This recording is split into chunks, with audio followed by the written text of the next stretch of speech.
the previous chapter we saw in detail how an NPN transistor works and how is it that semiconductors interact with each other to allow the passage of electrons under some conditions. Now, having that base, we'll see how other types of transistors work, and for this, I prepared this little genealogical tree that will guide us. If you want to see one of them specifically, here I leave the exact moment of the video in which it will appear, but obviously I recommend you follow the path that I prepared, because that way you will understand better the relationship between each of them. And before I start, I want to make some clarifications to avoid confusion later. First, if you live to the extreme and you didn't watch the first video, generally speaking, a transistor is a three-terminal electronic component, in which between the first and second terminal tries to flow an electric current. While in the third terminal, by modifying some variable, current is controlled acting like a switch or a signal amplifier.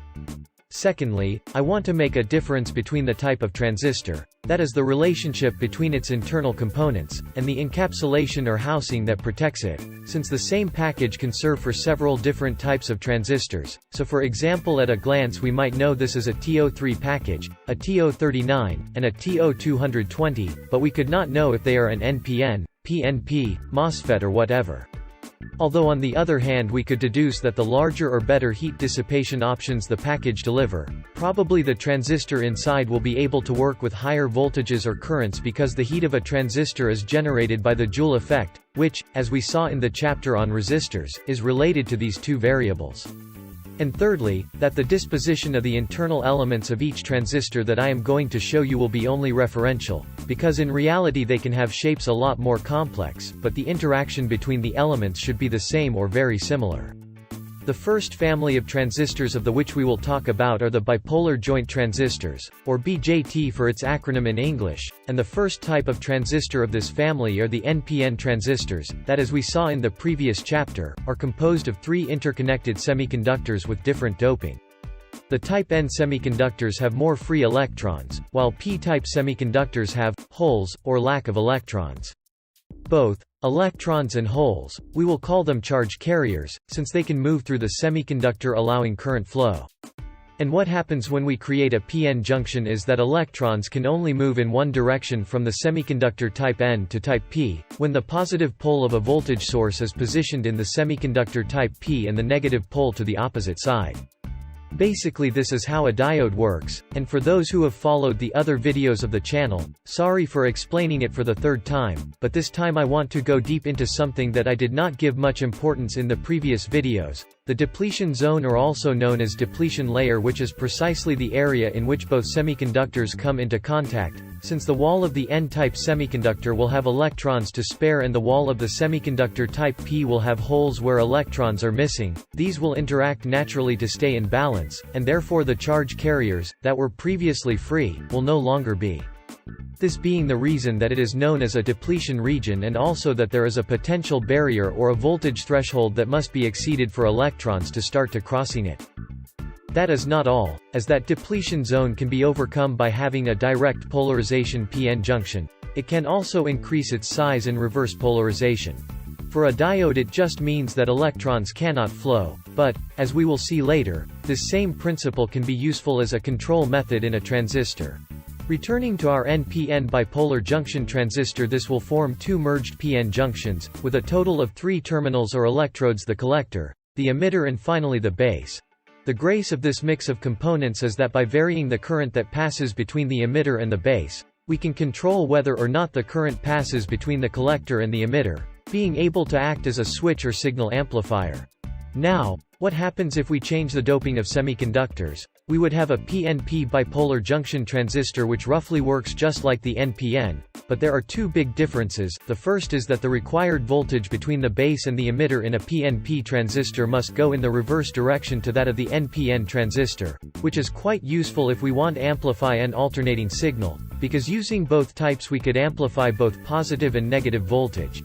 The second difference is that since the electrons can move faster through a semiconductor than the holes, an NPN transistor, which mostly it is composed of semiconductors type N and therefore has more electrons, will have a shorter reaction time, being more useful for situations that require working with high-frequency signals.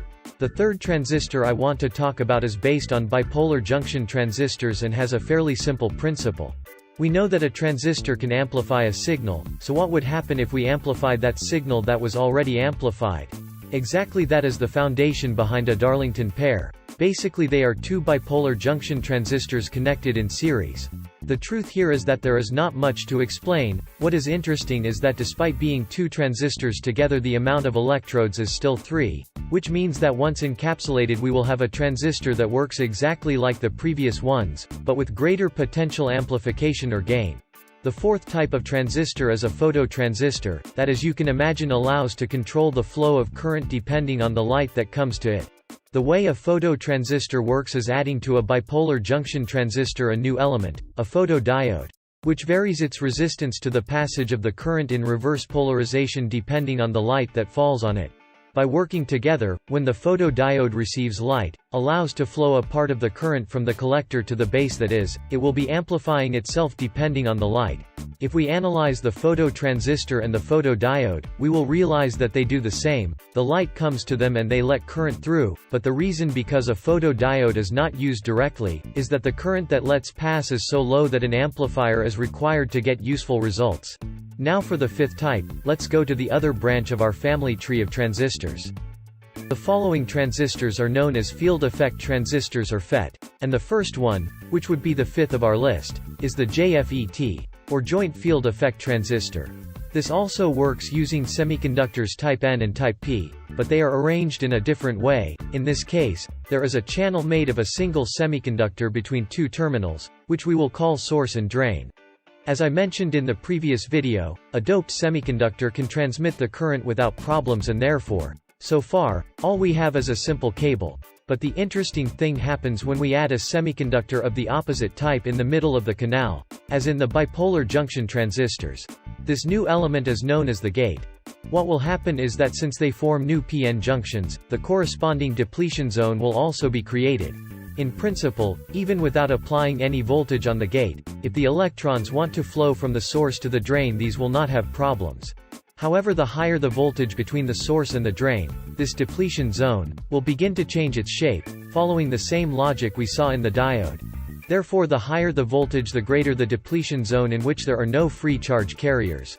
Which finally means that our channel that previously allowed electrons to pass freely, now it is much narrower, and therefore will limit the current that passes between the source and the drain. So if we made a current versus voltage curve, the result would be something like this. And now you are surely asking, so what does the gate do? In the JFET, the gate is used to further increase the depletion zone, and therefore generate a strangulation of the current flow, modifying the curve of current versus voltage gradually until it completely closes the passage of electrons. This type of transistor is usually called by the type of semiconductor that makes up the channel, so this would be a JFET of N channel and this one of P channel, being the main difference the voltage that must be applied to the gate. The idea is that an inverse polarization is generated at the PN junction. And since the PN union is reversed, so does the required voltage. So technically we go in the fifth and sixth type of transistor. And now finally the one that was probably the most requested transistor from you, the MOSFET or metal oxide semiconductor field effect transistor, which refers to the materials used in its construction, although they may currently be composed of other materials. Let's start by reviewing the components that are between the source and the drain. We will find a channel composed of a doped semiconductor, let's say, type N, but right where the electrodes will be connected we will change the type of semiconductor. So we would have something similar to a PNP transistor, but instead of the middle type N semiconductor being extremely thin, now the proportions will be reversed. Again, since we will have two p-to-newtons junctions, the corresponding depletion zones will form, avoiding the passage of the current in its natural state. And this is where the MOS of MOSFET appears to save the day as a control system. First, the channel will be our semiconductor. To this we add an oxide layer, although in reality what we need is a dielectric material that prevents the passage of electrons. And finally, the metal will be our electrode, or basically a conductive element, which by the way corresponds to our gate. Probably, if you saw my video about capacitors, this configuration will be familiar. If we remember a little, a capacitor was composed of a conductor, a dielectric and a conductor. In this case we have a conductor, a dielectric and a semiconductor doped with surplus electrons, and therefore when applying negative voltage on the gate, electrons will gather on the side of the dielectric, but without crossing to the other side, repelling the electrons of the channel. Since equal charges repel each other and attracting the positively charged carriers that were in the p-type semiconductor to the edge fired in the gate, but this does not imply a movement of electrons unlike the base of the BJT where this happened. And why is this an advantage? Well, since the BJT require current to change the transistor states, these generate extra heat that must be dissipated, which limits the number of transistors that can be put on a chip, maintaining a reasonable cooling system. This reason and the fact that the MOSFET does not let the current pass between the source and the drain, make the latter extremely popular in the manufacture of electronic devices. With that, we already have 8 types of transistors. That is because a MOSFET can have an N channel, but also a P channel. Now we only have 2 types of transistors. So let's move on to the next. This monster, an IGBT, or insulated gate bipolar transistor. It may seem complicated, but if we analyze it in parts we will realize that it's just the mix between a BJT and a MOSFET. But it's not a regular mix, they are ordered in a very similar way to a Darlington pair. Thanks to that, the IGBT has a high gain and can be controlled by voltage like the FET. Do you still not see it? In this example, the distribution of the elements and its behavior is symmetric. So, for the moment, we are going to ignore half of the transistor to simplify it. In the upper corner we will have a small P-channel MOSFET, while on the side we will have something similar to a PNP BJT. There are different types of IGBT and its operation has several details that I will not explain in this video, and probably never. But in a very simplified way, what happens is that by having a voltage at the gate, that is to say, in the MOSFET, we will allow the passage of the current towards the base of the PNP, which also will allow the passage of the current directly from the emitter to the collector. Although not following the shortest path between them, but slightly replicating the trajectory from the MOSFET to the collector. With that we have 9 types of transistors, and if you thought this can't be more confusing, we still have the last type of transistor that I will explain, quantum transistors. But they deserve an in-depth explanation, so we will leave it for the next chapter, with which I will close this mini-series on transistors.